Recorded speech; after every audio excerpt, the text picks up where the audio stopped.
When I remarried at 55, I didn't tell my new wife or her two sons that the apartment complex we lived in was actually mine. I told them I was just the building manager, and I did the right thing, because the morning after the wedding, she threw my bags in the hallway and, "I'm glad to have you here.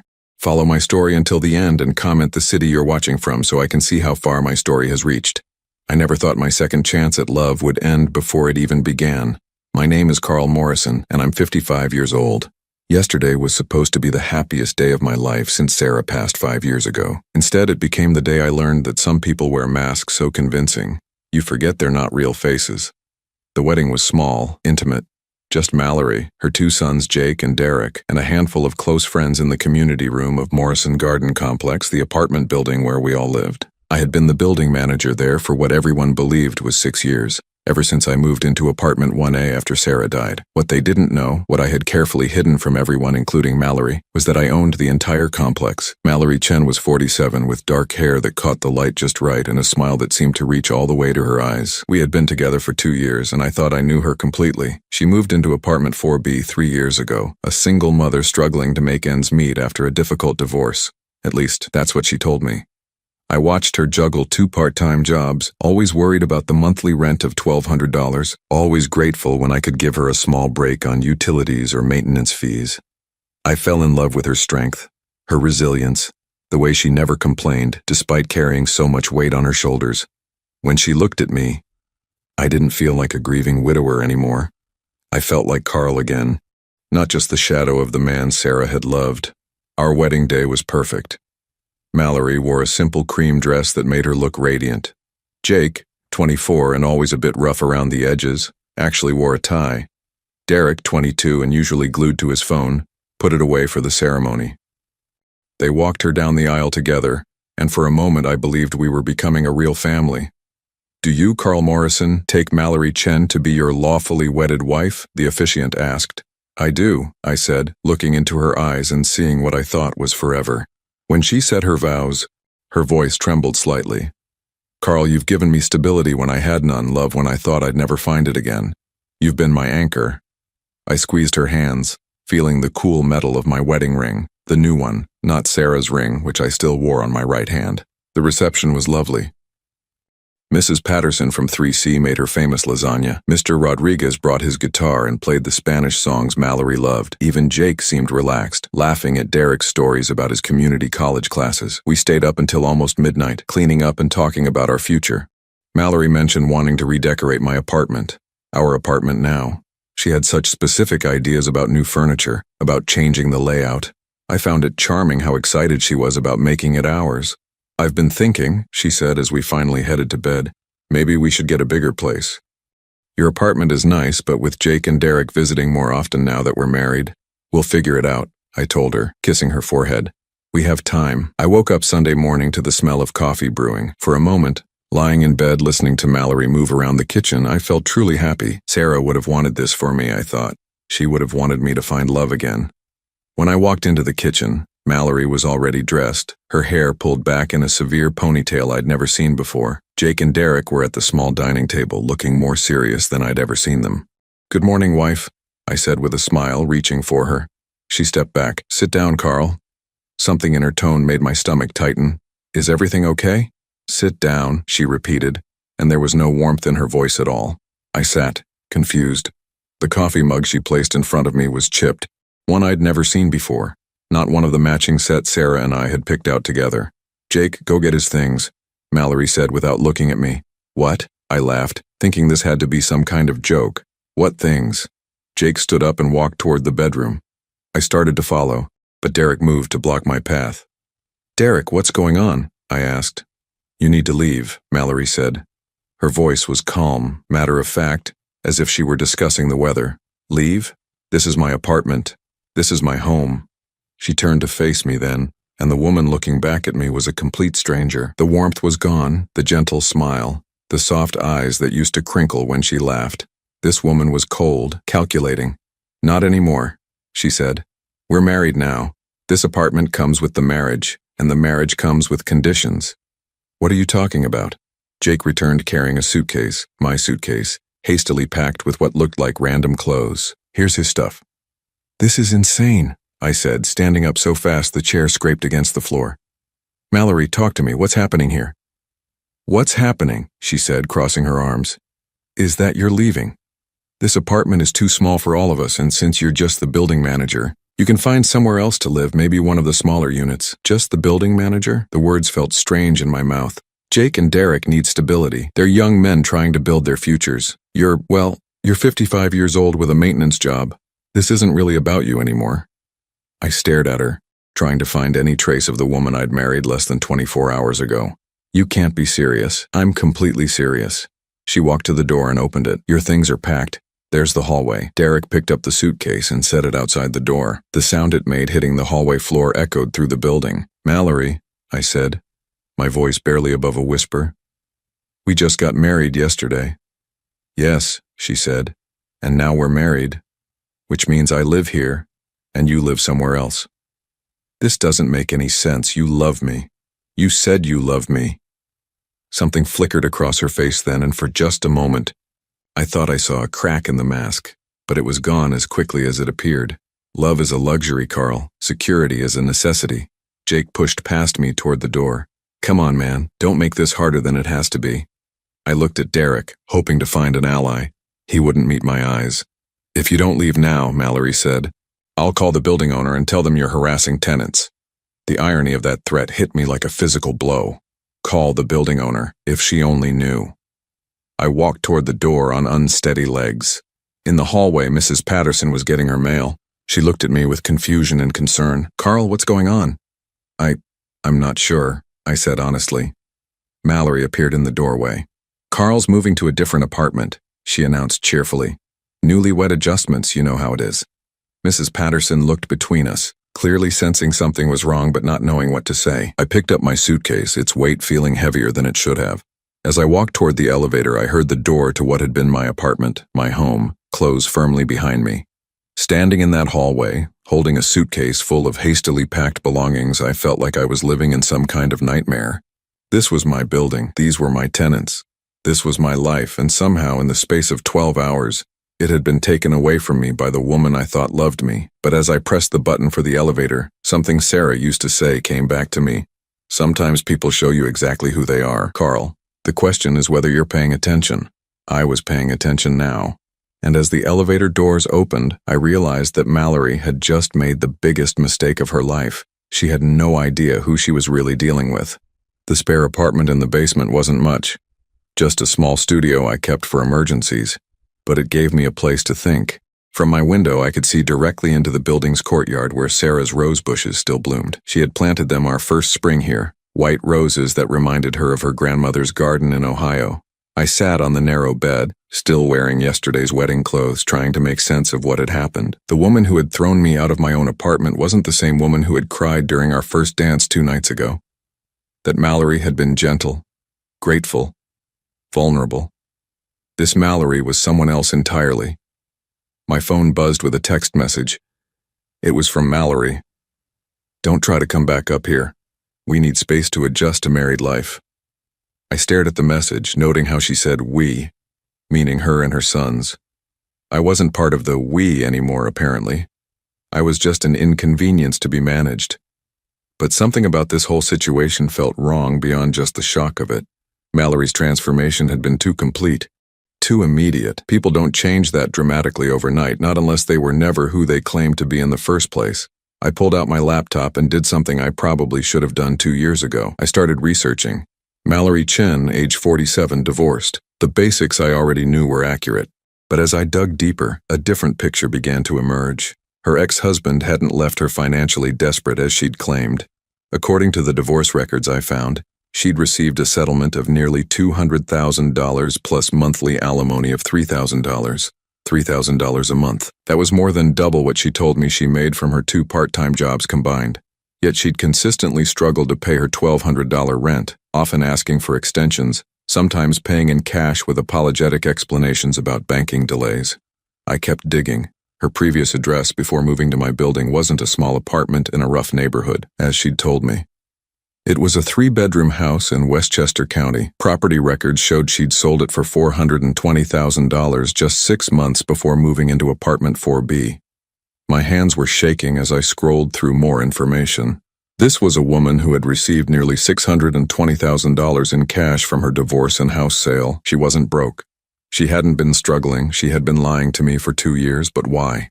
A knock on my door interrupted my thoughts. I opened it to find Derek standing in the hallway, looking uncomfortable. "Hey, Carl," he said, not quite meeting my eyes. "Derek." I stepped back to let him in, curious about what he wanted. He looked around the small basement apartment, taking in the bare walls and single bed. "This is pretty rough, man." "It's temporary," I said, though I wasn't sure yet what permanent was going to look like. "Look," Derek said, sitting on the edge of the bed. "I wanted to talk to you about yesterday, about what happened upstairs." I waited. "The thing is," he continued, "Mom's been planning this for a while." The words hit me like ice water. Planning what exactly? Derek shifted uncomfortably. "The whole marriage thing. She's been, I don't know how to say this without sounding awful, but she's been planning to get you out of that apartment." "Why?" "Because she wants to bring her boyfriend to live there." I blinked. "Her what?" "She's been seeing this guy Marcus for about 8 months. He lives in California right now, but he's moving here. She needed a bigger place for all of us. Her, me, Jake, and Marcus." My mouth felt dry. 8 months? Yeah. She met him online. He's got money. Owns some kind of tech business. "She's been planning to divorce you right after the wedding and keep the apartment." The room started spinning slightly. "Divorce me and keep my apartment?" "Well, yeah. I mean, if you're married and living there together, she'd have rights to it in a divorce, wouldn't she?" That's what she figured anyway. I sat down heavily in the room's single chair. Mallory had married me planning to divorce me immediately. She'd never loved me. She'd never even seen me as a person, just as an obstacle to getting what she wanted. "Derek," I said slowly, "why are you telling me this?" He rubbed the back of his neck. "Because I like you, Carl. You've been good to us, and because what she's doing, it's not right. She made me and Jake promise not to say anything, but I couldn't just watch her do this to you." "What about Jake?" "Jake knows about Marcus too, but he's all in on Mom's plan. He thinks it's smart, getting you out and getting a bigger place." Derek paused. "He doesn't really think about how it affects other people." I nodded, absorbing this information. "So the whole relationship, the whole thing where she seemed to care about me." "She's good at that," Derek said quietly. "She did the same thing with my dad before she left him. And there was another guy after Dad. Before she met you, she knows how to make men feel like they're the most important thing in the world. Until they're not useful anymore." "Yeah." We sat in silence for a moment. Outside, I could hear normal sounds of the building. Mrs. Patterson's television, Mr. Rodriguez practicing his guitar. Life going on as if my world hadn't just collapsed. "Derek, does she know anything about my finances? About how much money I have?" He shook his head. "She thinks you're basically broke, just a building manager making like $2,500 a month. She figured even if you got half the apartment in a divorce, she'd buy you out with Marcus's money." "I see." "Carl," Derek said, standing up, "I should probably go before Mom notices I'm down here. But I wanted you to know that this whole thing wasn't about you not being good enough or anything. She never really gave you a chance." After he left, I sat alone in that basement apartment, staring at my laptop screen. The research I'd done, combined with Derek's confession, painted a clear picture. Mallory wasn't a struggling single mother who'd found love again. She was a predator who specialized in targeting vulnerable men, and she had picked the wrong target. I opened my desk drawer and pulled out a folder I'd hoped I'd never need. Inside were all the legal documents related to my ownership of Morrison Garden Complex, documents that proved I wasn't just the building manager, but the man who owned every brick, every apartment, every square foot of the property where Mallory now thought she was queen. For 2 years, I had watched her struggle with rent, had felt sorry for her financial hardships, had even waived late fees because I believed she was doing her best. The truth was, she'd been playing a role, setting up a con, grooming me for this moment. She thought she'd married a poor building manager she could control and manipulate. Instead, she'd married a man worth nearly $3 million who owned the ground she stood on. Tomorrow, I decided, would be very different from today. I picked up my phone and scrolled to a contact I hadn't called in months. David Brennan, my lawyer. David had handled Sarah's estate, had set up all the legal protections around my assets, and had warned me about exactly this type of situation when I'd told him I was getting remarried. "Carl," David answered on the second ring. "How was the wedding?" "Interesting," I said. "David, I think it's time we had that conversation about protecting my interests." "What's happened?" "My wife of 24 hours just threw me out of my own apartment. She thinks I'm poor." And she's planning to divorce me and take half of what she thinks I own. There was a pause. She doesn't know about the building? She has no idea. Well, David said, and I could hear him settling into his chair. This should be educational for her. Can you be in my office tomorrow morning? As I hung up, I felt something I hadn't felt since Sarah died, a sense of control returning. Mallory thought she was playing chess while I was playing checkers. She was about to learn that she wasn't even playing the same game. Monday morning came with the kind of clarity that only follows a sleepless night of planning.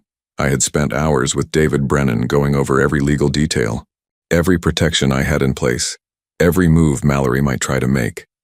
Now it was time to turn the tables. I stood outside apartment 4B, my apartment 4B, at exactly 9 o'clock in the morning. I could hear voices inside, laughter even. They were celebrating their victory, completely unaware that their world was about to shift beneath their feet. I knocked firmly on the door. "Just a minute," Mallory's voice called out, bright and cheerful in a way that made my skin crawl. When she opened the door, she was wearing one of my old Columbia University sweatshirts, one that Sarah had bought me for my birthday years ago. Seeing it on her felt like a violation. "Carl," she said, not bothering to hide her annoyance. "I thought we discussed this. You can't just show up here anymore." "Actually, Mallory, I can." I held up a thick manila envelope. "We need to talk." "I don't think so." "Jake, Derek, come here." Both young men appeared behind her, Jake with his chest puffed out like he was ready for a confrontation, Derek looking uncomfortable but standing with his mother nonetheless. "Guys," I said calmly, "you might want to sit down for this." "We're not sitting down for anything," Jake said. "You need to leave." I opened the envelope and pulled out the first document. "This is the deed to Morrison Garden Complex, the entire building. Take a look at the name on the ownership line." I held it up so they could see. The color drained from Mallory's face as her eyes focused on the words. "Carl Morrison, sole proprietor." That's not possible," she whispered. "It's very possible. In fact, it's been true for the past 15 years. I built this place with the insurance money from my first wife's death and my savings from 20 years in construction management." Jake grabbed the paper from my hand, his eyes scanning frantically. "This has to be fake." "Here's the property tax assessment," I said, handing him another document. "Here's the mortgage documentation showing final payment 3 years ago. Here's my business license for Morrison Property Management. Would you like to see my bank statements showing the rental income from all 12 units? Mallory sat down heavily on the couch, my couch, her hands shaking. "You said you were the building manager." "I said I managed the building. I never said I didn't own it." Derek was staring at the papers, his mouth slightly open. "Carl, you own this whole place? Every brick, every pipe, every square inch of ground it sits on." "But," Mallory said, her voice getting higher, "you live like you don't have any money. You drive that old pickup truck. You wear work clothes. You said you made $2,500 a month. I said that was my salary as building manager, which it is. I pay myself a modest management fee for tax purposes. The rental income from 11 other units, however, brings in about $14,000 monthly. After expenses, maintenance, and property management costs, my net income from this building alone is roughly $9,000 per month." The silence in the room was deafening. Jake was the first to recover. "So what? You still married Mom. She still has rights." "Actually, Jake, she doesn't." I pulled out another document. "This is a prenuptial agreement your mother signed." "I never signed any prenup," Mallory said quickly. "You signed it right here," I said, pointing to a signature on the document. "Friday afternoon, at David Brennan's office. You thought you were signing apartment lease modification papers." Her face went white. You tricked me. I protected myself. David explained every document you signed, Mallory. You just weren't paying attention because you thought you were signing papers to get Derek a lease reduction and Jake permission to park his motorcycle in the courtyard." The truth was, David had been extremely thorough. He'd explained that the documents included marriage protection clauses, but Mallory had been so focused on what she thought were tenant benefits that she'd rushed through the signatures. "You can't do this," she said, standing up abruptly. "We're married. I live here now. You live here as my tenant, Mallory, and as of today your rent is going up to market rate, $3,000 per month." $3,000? Derek gasped. "That's the going rate for a 2-bedroom apartment in this neighborhood. I've been giving you a significant discount for the past 3 years." Jake stepped toward me, his hands clenched into fists. "You son of a—" "Careful, Jake," I said calmly. "You're in my building talking to your landlord, and based on what Derek told me yesterday about your mother's boyfriend Marcus, you've been planning this little scheme for quite some time." Mallory's eyes snapped to Derek. "What did you tell him?" Derek looked miserable. "Mom, I couldn't just watch you do this to him." "You told him about Marcus?" Her voice was deadly quiet. "Among other things," I said. "I also know about your divorce settlement, Mallory. The $200,000 you received, the $3,000 per month in alimony, the $420,000 you got from selling your house in Westchester." She sat back down, harder this time. "You've been lying to me for 2 years about being financially struggling. You've had over $600,000 this entire time. You weren't a struggling single mother, you were a woman running a long con." "I never," she started, but I held up my hand. "I have your financial records, Mallory.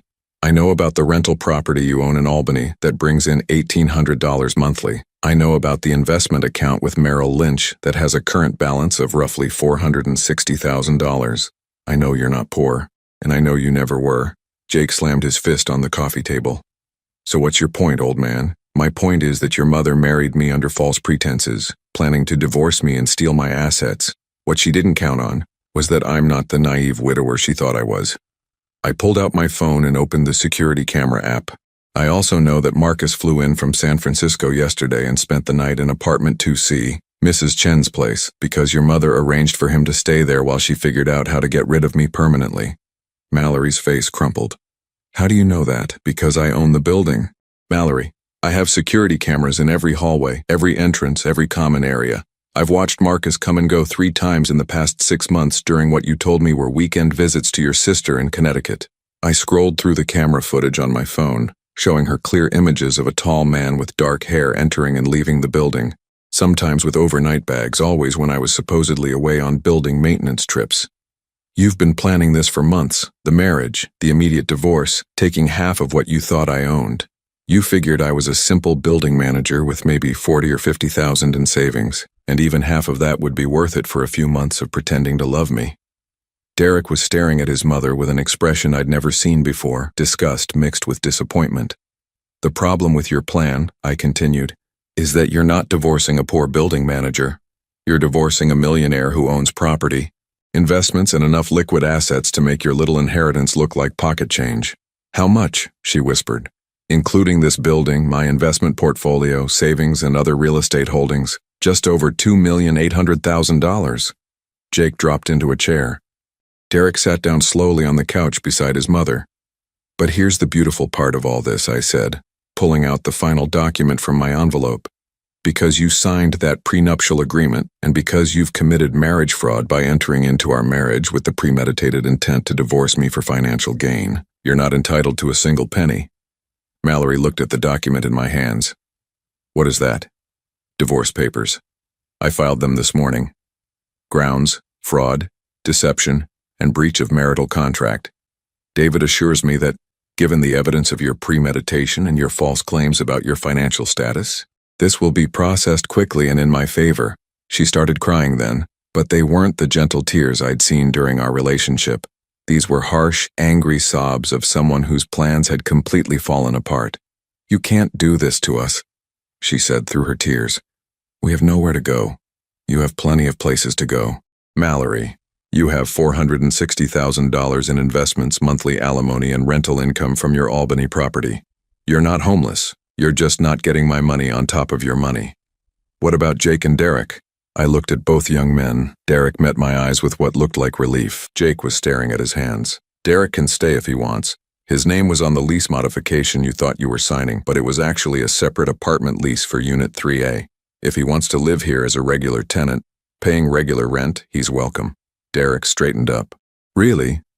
You're the only one in this family who showed me any honesty, Derek." "Yes, really." "And Jake?" Mallory asked. "Jake will have to find somewhere else to live. Preferably with Marcus, since that was the plan all along anyway." The room fell silent except for Mallory's crying. "You have 30 days to vacate apartment 4B, I said. "That's more generous than I need to be, but I'm not heartless, I'm just not stupid." As I walked toward the door, Mallory called out behind me, "Carl, wait, we can work this out. I made mistakes, but we can fix this." I turned back to look at her one last time. "Mallory, you didn't make mistakes. You made choices. You chose to lie to me for 2 years. You chose to marry me, planning to divorce me immediately. You chose to see me as nothing more than a mark in your con game. I never. You did. And now you're facing the consequences of those choices." I opened the door and stepped into the hallway, then turned back. "Oh, and Mallory, Marcus should find a different place to stay tonight." Mrs. Chen's lease has a strict no overnight guests policy that I'll be enforcing starting immediately. As I walked down the hallway toward the elevator, I could hear raised voices behind me, Jake's angry shouts, Derek trying to calm everyone down, and Mallory's continuing sobs. For the first time since Saturday, I felt like myself again. The game was over, and I had won. I thought revealing the truth would be the end of it. I was wrong. Tuesday morning, I woke up in my basement apartment to the sound of my phone ringing insistently. David Brennan's name flashed on the screen. "Carl, we have a problem," he said without preamble when I answered. I sat up in bed, instantly alert. "What kind of problem?" "Your wife filed her own divorce petition yesterday afternoon. She's claiming you defrauded her by hiding your assets and that the prenuptial agreement should be voided because you obtained it through deception." I felt my stomach drop. "Can she do that?" "She's trying. Her lawyer is arguing that you deliberately misrepresented yourself as a poor building manager to trick her into signing papers she didn't understand. They're asking for temporary spousal support, half of all marital assets, and exclusive use of the apartment during the divorce proceedings." "Exclusive use of my apartment? It gets worse, Carl. They filed an emergency restraining order claiming you threatened them yesterday during your confrontation. According to their filing, you became violent and intimidating when they refused to leave." I was fully awake now, anger coursing through my veins. "That's completely false." "I know. But the family court judge granted a temporary restraining order pending a hearing. You're not allowed within 500 feet of apartment 4B or any member of the Chen family. This is insane. It's my building. I know. We'll fight it, but for now, you need to stay away. Any violation of that restraining order could result in your arrest. And that would hurt our case significantly." After hanging up with David, I sat in my small apartment trying to process what was happening. Mallory wasn't just fighting back, she was escalating. She was using the legal system to try to take everything from me while painting herself as the victim. But if she wanted to play dirty, she had picked the wrong opponent. I spent the morning researching Mallory's new lawyer, Patricia Valdez. She specialized in high-asset divorces and had a reputation for aggressive tactics on behalf of female clients. Her website featured testimonials from women who had gotten what they deserved from wealthy ex-husbands. She was expensive, but she was good. The question was, how was Mallory paying for her? By noon, I had my answer. A quick check of public records showed that Mallory had taken a cash advance of $50,000 against her investment account the day after our wedding. She had been planning this legal battle before she even threw me out of the apartment. My phone buzzed with a text message from Derek. "Can we talk? Not about the legal stuff, about something else." I called him immediately. "Derek, I can't come to the building. There's a restraining order." "I know. Can you meet me at the coffee shop on Maple Street? It's about Mom and Jake." An hour later, Derek sat across from me in a corner booth at Rossetti's Cafe, looking more tired than I'd ever seen him. His usually neat appearance was disheveled, his eyes red from what looked like a sleepless night. "She's completely lost it," he said without preamble. "What do you mean? Yesterday after you left?" "She went crazy. She started throwing things, screaming about how she was going to destroy you. Jake was right there with her, talking about how they were going to take everything you owned." Derek paused, running his hands through his hair. "But then Marcus showed up. At the apartment?" "Yeah. And Carl, this guy isn't what she told us he was." I leaned forward. "What do you mean?" "She said he was successful, that he owned a tech company in California. But when I talked to him last night, he let slip that he's actually unemployed. He's been living off unemployment benefits and staying with different women he meets online." My blood ran cold. "Different women?" He started bragging to Jake about how he's got this system worked out. He finds women online who seem financially stable, convinces them he's successful, then gradually moves in with them. When they figure out he's lying, he moves on to the next one. "And Mallory doesn't know this?" Derek shook his head. "She has no idea. She thinks he's going to help her pay for the legal battle, and then they'll live together in your apartment after she wins the divorce." I sat back, processing this information. "Derek, this means your mother is being conned by the same type of person she tried to con." "That's not even the worst part," Derek said. He pulled out his phone and showed me a photo. It was Marcus, but he looked different, thinner, scruffier, clearly older than the polished photos Mallory had shown me. I reverse searched his photo. His real name isn't Marcus Chen, it's Martin Kowalski, and he's got a criminal record. For what? Fraud, identity theft. He's been arrested 3 times in California for running romance scams on older women. There's a warrant out for him in Nevada for skipping bail on a theft charge. I stared at the information on Derek's phone screen. This was bigger than just a messy divorce. Mallory had unknowingly brought a career criminal into my building. "Derek, why are you telling me this?" "Because I'm scared," he said simply. Mom is so focused on trying to destroy you that she's not seeing what's right in front of her. This guy is dangerous. And Jake." He paused. "Jake thinks Martin is cool. He's talking about doing some kind of business with him. What kind of business? I don't know. But they've been whispering about it. Something about easy money and how stupid rich people are." A chill ran down my spine. I thought about all the elderly residents in my building. Mrs. Patterson with her Social Security checks. Mr. Rodriguez with his veteran's pension. These were vulnerable people, and I had unknowingly allowed a predator into their home. "Derek, I need you to do something for me. Can you record any conversations between Jake and Martin?" "I can try, but Carl, there's something else you need to know." "What?" "Mom cleaned out her investment account yesterday. All $460,000. She moved it to some offshore account that Martin set up for her. He told her it was to hide the money from you during the divorce." I felt like I'd been punched in the stomach. She moved her entire savings to an account controlled by a man with a criminal record? He told her it was temporary, just until after the legal stuff was settled. But Carl, I looked at the paperwork he had her sign. I don't think she's ever going to see that money again. I closed my eyes, trying to think clearly. The situation had spiraled far beyond a simple case of marriage fraud. Mallory had been victimized by exactly the type of con she had tried to run on me, and now she was too invested in fighting me to realize it. "Derek, you need to get out of that apartment." "What?" "Tonight. Pack your things and leave. Go stay with a friend, get a hotel room, whatever you need to do. This situation is about to get much worse. I can't just abandon her." "You're not abandoning her. You're protecting yourself." "Derek, think about what you just told me. Martin is a career criminal with fraud convictions. Your mother just gave him access to nearly $500,000. Jake is talking about getting involved in whatever scheme Martin is running. And all of this is happening in my building, where there are elderly tenants with fixed incomes and limited ability to protect themselves." Derek's face went pale as the implications sank in. "I have to call the police," I continued. "I have to report Martin's presence in the building and the fact that he's using a false identity. When I do that, everyone in that apartment is going to be investigated." "But Mom, your mother made her choices, Derek. She chose to lie to me. She chose to try to steal my assets. And now she's chosen to trust a criminal with her life savings. I can't protect her from the consequences of those choices." Derek was quiet for a long moment. Finally, he nodded. "You're right. I'll pack tonight." "Good. And Derek, when you leave, don't tell anyone where you're going. Not your mother, not Jake, and definitely not Martin." As we parted ways outside the coffee shop, Derek grabbed my arm. "Carl, I'm sorry for all of this. You didn't deserve what she did to you. No one deserves to be conned." "Derek.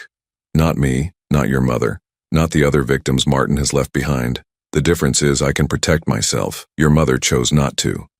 That evening, I sat in my basement apartment with my laptop, compiling everything I knew about Martin Kowalski. Criminal records, arrest warrants, photos, aliases. I had enough information to put him back in prison, and I intended to use it. But first, I needed to make sure my tenants were safe. I started with Mrs. Patterson, calling her directly. "Mrs. Patterson, this is Carl. I need to ask you about any interactions you've had with Mallory's new boyfriend." "Oh, that handsome young man. He was asking about my late husband's coin collection yesterday. So interested in the history behind it." My heart sank. Martin was already working on his next victims. "Mrs. Patterson, I need you to listen to me very carefully." As I made call after call to my tenants, warning them about Martin and advising them to secure any valuables, I realized that Mallory's attempt to destroy me had backfired in the worst possible way. She hadn't just failed to steal my assets, she had handed her own money to a predator and put innocent people in danger. The restraining order meant I couldn't confront Martin directly, but I didn't need to. I had something better than a confrontation. I had evidence, I had the law on my side, and I had a responsibility to protect my tenants that trumped any legal maneuvering Mallory's lawyer could attempt. Tomorrow, Martin Kowalski was going to discover that some buildings are harder to break into than others. The call came at 6 in the morning on Wednesday. Mallory's name on my phone screen made my stomach clench, but I answered anyway. "Carl." Her voice was barely a whisper, completely different from the cold, calculating tone she'd used on Sunday. "Please, I need to talk to you." "Mallory, there's a restraining order. We're not supposed to." "I know, but this is important. It's about Derek. He's missing." I sat up in bed, instantly alert. "What do you mean missing?" "He didn't come home last night. His phone goes straight to voicemail." "Carl, I think something happened to him." Despite everything she had done to me, the fear in her voice seemed genuine. Derek had told me he was leaving, but he wouldn't have just disappeared without telling me where he was going. Have you called the police? I can't, she said, and now she was crying. Martin said if I involve the police, it will mess up the offshore account situation. He thinks Derek might have taken some money and run. Derek wouldn't steal money, Mallory. I know that, you know that. But Martin, her voice broke completely. Carl, I think I made a terrible mistake. This was it. The moment I had been waiting for without realizing it. Mallory was finally seeing Martin for what he really was. But it might be too late. Where's Martin now? He left early this morning, said he had business to take care of. Jake went with him. Warning bells went off in my head. Mallory, listen to me carefully. You need to get out of that apartment right now. What? Why? Because Martin isn't who he says he is. His real name is Martin Kowalski, and he's a career criminal. Derek found out about his background and was going to warn you. The silence on the other end of the line stretched so long I thought she had hung up. Mallory? That's impossible, she whispered. He showed me his business credentials. His bank statements. They were fake. All of it. Mallory, he's stolen your money. The offshore account he set up, that money is gone. I heard what sounded like something crashing to the floor, then sobbing. My investment account? All $460,000. It's gone. No. No, no, no. She was repeating the word like a mantra, her voice getting higher and more hysterical. He said it was just temporary. He said after the divorce we'd have all your money plus mine. There isn't going to be any money from me, Mallory. The prenuptial agreement is ironclad. David checked it with 3 different lawyers.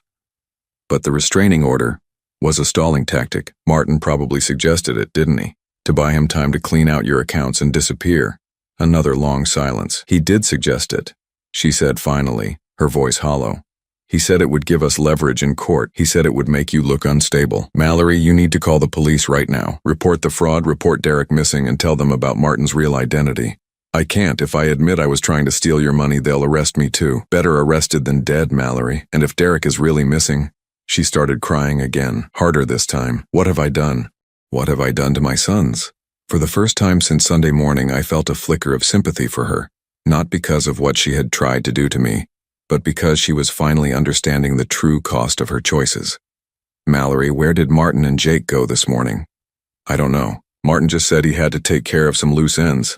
The phrase loose ends sent ice through my veins. Derek wasn't missing. He was a loose end that needed to be taken care of. I'm calling Detective Rodriguez, I said. He handles fraud cases for the Brooklyn PD. You need to be ready to tell him everything. Carl, wait, no more waiting, Mallory. No more games, no more manipulation, no more lies. Derek is missing, Jake is with a dangerous criminal, and you're sitting in an apartment that could be a crime scene. This stops now. I hung up and immediately called Detective Rodriguez, whom I had spoken with the day before about Martin's presence in my building. He answered on the first ring. Carl, I was just about to call you. We found your missing tenant. Derek, is he okay? He's fine. He's at the precinct, actually. He came in voluntarily this morning to report a conspiracy to commit fraud involving his mother and the man you identified as Martin Kowalski. Relief flooded through me, thank God. There's more. Derek recorded several conversations between Kowalski and the older brother, Jake. They were planning to rob some of your elderly tenants. They had detailed information about Mrs. Patterson's coin collection, Mr. Rodriguez's veterans benefits, even Mrs. Chen's jewelry collection. So Derek wasn't missing. He was gathering evidence. Smart kid. He realized his family was in too deep and decided to do the right thing. But Carl, we need to move fast. Our surveillance team lost Kowalski and Jake about an hour ago. They could be coming back to the building. That's what we're thinking. Derek says Jake has a key to the apartment and knows the building layout. If they're planning to hit your tenants, today would be the day to do it. What do you need from me? We need you to stay away from the building until we can apprehend them. I know it's your property, but if something goes wrong and civilians get hurt, I understand. But as I hung up, I realized I couldn't just sit in my basement apartment while my tenants were in danger. Restraining order or no restraining order, I had a responsibility to protect them. I called Mrs. Patterson first. Mrs. Patterson, this is Carl. I need you to listen to me carefully and do exactly what I say. One by one, I called every tenant in the building. I told them to lock their doors, not answer unless they heard my voice specifically, and to call 911 if they saw anyone they didn't recognize in the hallways. Then I called Mallory back. The police know about Martin, I said when she answered. Derek is safe. He's been working with them to gather evidence. He's okay? He's fine, but Jake is still with Martin and they're planning to rob our neighbors. Jake would never. Jake is 19 years old. Mallory, Martin is a career criminal who knows exactly how to manipulate young men into thinking crime is exciting and consequence-free. Your son is in serious danger. I could hear her breathing heavily on the other end of the line. What can I do? When they come back, and they will come back, you need to call Detective Rodriguez immediately. Don't try to stop them. Don't try to talk Jake out of whatever they're planning. Just call the police. I can't turn in my own son. You're not turning him in. You're saving him from making the worst mistake of his life. There was a long pause. Carl, she said finally, I know you have no reason to believe me, but I never meant for any of this to happen. When I started this whole thing, I thought I was just protecting my future. I didn't think about how it would hurt you. You thought I was poor and stupid, so it wouldn't matter. Yes, she admitted quietly, and I was wrong about everything. About you, about Martin, about what was really important. Mallory, your opinion of me isn't what matters right now. What matters is keeping Jake from destroying his life and keeping our neighbors safe. I know. And Carl, thank you for protecting Derek, for warning me, for not just walking away and letting us all burn. I'm not doing this for you, Mallory. I'm doing it because it's the right thing to do. After I hung up, I sat in my small apartment staring at my phone and waiting. The security camera app on my tablet showed normal activity in the building. Mrs. Patterson checking her mail, Mr. Rodriguez walking his small dog in the courtyard. Then at 2:30 in the afternoon I saw them. Martin and Jake entered through the back service entrance, both carrying large duffel bags. On my screen, I watched them move through the building service corridors, heading not toward apartment 4B, but toward the second floor where Mrs. Patterson lived. I called Detective Rodriguez immediately. They're in the building, I said. Second floor heading toward apartment 2A. We're 3 minutes out. Do not engage them, Carl. I'm not in the building. I'm watching through security cameras. Good. Keep watching and keep us updated on their location. On my screen, I saw Martin and Jake stop outside Mrs. Patterson's door. Martin pulled something from his bag. Tools for picking locks. Then I saw Mallory. She appeared at the end of the hallway, walking slowly toward them. In her hand was her phone. Detective Rodriguez, I said into my phone. Mallory is approaching them. She's going to try to stop this. Damn it. On my screen, I watched Mallory reach Martin and Jake just as Martin was working on Mrs. Patterson's lock. I couldn't hear what was being said, but their body language told the story. Mallory was pleading with Jake, reaching for him. Martin was angry, gesturing aggressively. Then Jake stepped away from his mother, shaking his head. He was choosing Martin over her. I watched Mallory's shoulders slump in defeat as she realized she had lost her son to the same type of predator she had tried to become. But then she did something that surprised me. Instead of walking away, she stepped between Martin and Mrs. Patterson's door. For the first time since I had known her, Mallory Chen was protecting someone other than herself. The police arrived 90 seconds later. 3 months later, I stood in my renovated apartment 4B, looking out at Sarah's rose garden in the courtyard below. The white roses were blooming again, fuller and more beautiful than they had been in years. Sometimes things need to be pruned back severely before they can grow properly again. The legal proceedings had moved swiftly once Martin Kowalski was arrested. His real identity unraveled quickly under police investigation, revealing a trail of fraud victims across 4 states. The offshore account he had set up for Mallory's money led investigators to a complex scheme involving at least 12 other victims, mostly widowed or divorced women between the ages of 40 and 60. Mallory had cooperated fully with law enforcement, providing evidence that helped convict not only Martin, but also a network of accomplices who specialized in romance fraud targeting middle-aged women. In exchange for her cooperation, the district attorney had agreed not to file charges against her for the marriage fraud she had attempted against me. Jake hadn't been so fortunate. His involvement in the planned robbery of my tenants, combined with his participation in Martin's other schemes, had earned him an 18-month sentence in county jail. He would be eligible for early release in 9 months if he completed the rehabilitation programs Derek had convinced him to sign up for. Derek knocked on my door at exactly 4 o'clock, as he had every Wednesday for the past 2 months. "How's the job search going?" I asked as I let him in. "I got the position at Morrison Construction," he said with a smile. "They want me to start Monday." I had recommended Derek for an entry-level project management position with my old company. After everything he had done to protect me and the other tenants, it was the least I could do. "That's great news. They're good people there. You'll learn a lot." Derek looked around the apartment, which I had completely renovated after Mallory moved out. New paint, new furniture, new everything. The only things I had kept were the photographs of Sarah and the wedding ring I still wore on my right hand. "It looks good in here," he said. "Really different." It needed to be different. Derek sat down in one of the new chairs, his expression serious. Carl, I need to ask you something. Go ahead. Why did you help us? After everything Mom tried to do to you, after all the lies and the legal stuff, why didn't you just let us burn? I had been expecting this question for months. Derek deserved an honest answer. Because holding on to anger would have made me become someone I don't want to be. Your mother hurt me, yes, but she also got hurt worse than I ever did. She lost her savings, her son ended up in jail, and she had to face the fact that she had become exactly the kind of person she always claimed to hate. But you could have just walked away. I could have. But walking away would have meant letting Martin hurt Mrs. Patterson and the other tenants. It would have meant letting Jake destroy his life.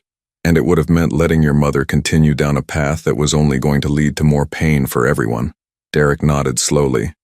She talks about you sometimes, you know. How is she doing? After the arrests, Mallory had moved back to Albany, where she still owned a small rental property. With her investment savings gone and her alimony payments suspended during the investigation, she had been forced to get a job as a receptionist at a dental office. It was the first time in years she had worked a regular job. She's different, Derek said. Quieter. She doesn't talk about money all the time anymore.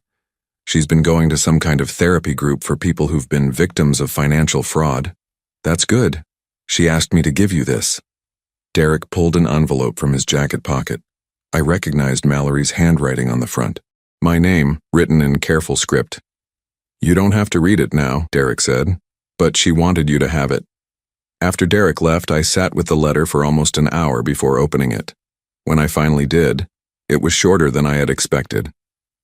Carl, I know there's nothing I can say that will undo what I tried to do to you. I know that apologizing doesn't give you back the trust I broke or the peace I stole from you, but I want you to know that losing everything taught me something important. I spent so many years focused on what I thought I deserved, what I thought I needed to feel secure, that I forgot to pay attention to what I actually had.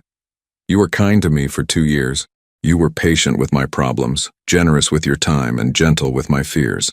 I had a good man who cared about me, and I threw it away because I wanted more than what we had together. Derek told me that you helped him get his job. Thank you for not punishing my son for my mistakes.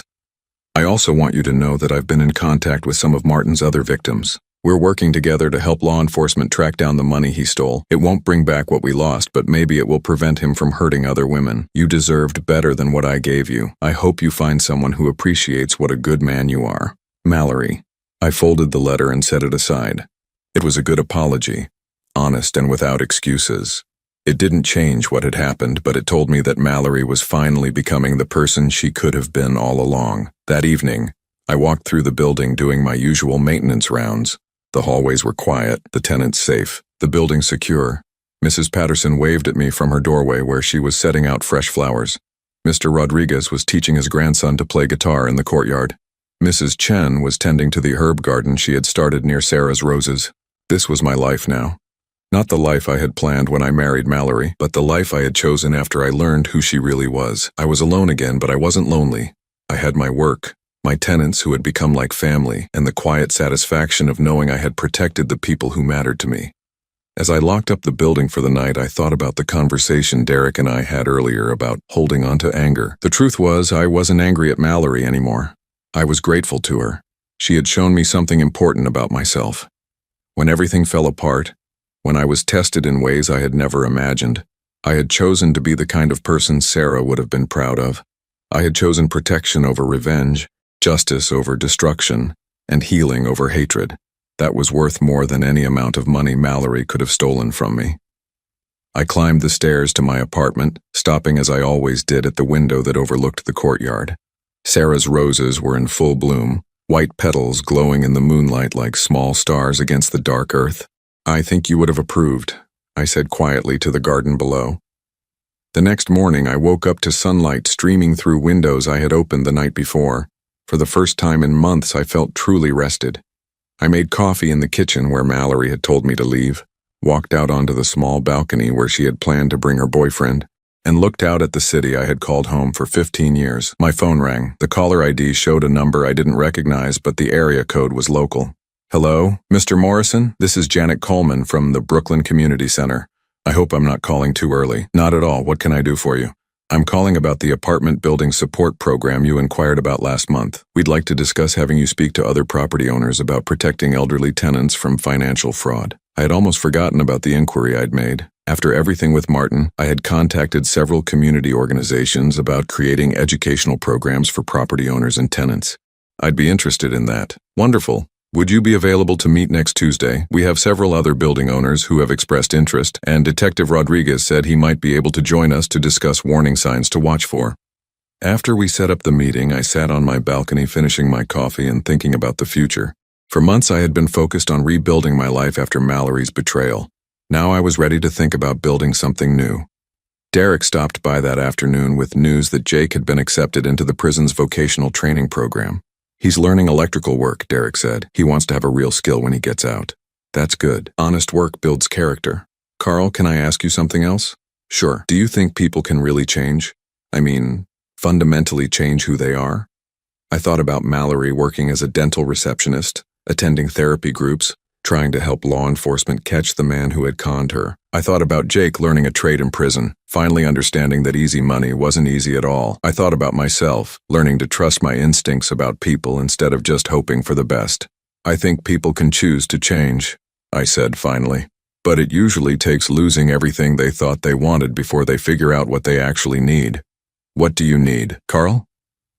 I looked around my renovated apartment, thought about my tenants, my work, the community support program I was about to join. I need to know that the people I care about are safe. I need to do work that matters. And I need to honor the memory of people who loved me by being the kind of person who deserves that love. Derek smiled. I think you're doing pretty well at all of that. That evening, I walked down to the courtyard and sat on the bench beside Sarah's roses. The building around me was quiet and secure, filled with people I had chosen to protect and who had chosen to trust me. I was 55 years old, divorced, and living alone. By most measures, my attempt at finding love again had been a complete disaster. But I had learned something valuable from the disaster. I had learned the difference between being alone and being lonely, between being generous and being gullible, between second chances and second mistakes. Most importantly, I had learned that sometimes the best way to honor the love you've lost is to protect the love that still exists in the world around you. As the sun set over Brooklyn, painting the sky in shades of pink and gold, I made a decision. Tomorrow, I would start looking at apartments and buildings owned by other people. It was time to stop being just a landlord and start being a neighbor. But tonight I would sit in my garden, surrounded by roses my wife had planted and protected by walls I had built, grateful for the hard-won wisdom that comes from surviving betrayal and choosing healing. The test of true face was over, and for the first time in months I was looking forward to whatever came next.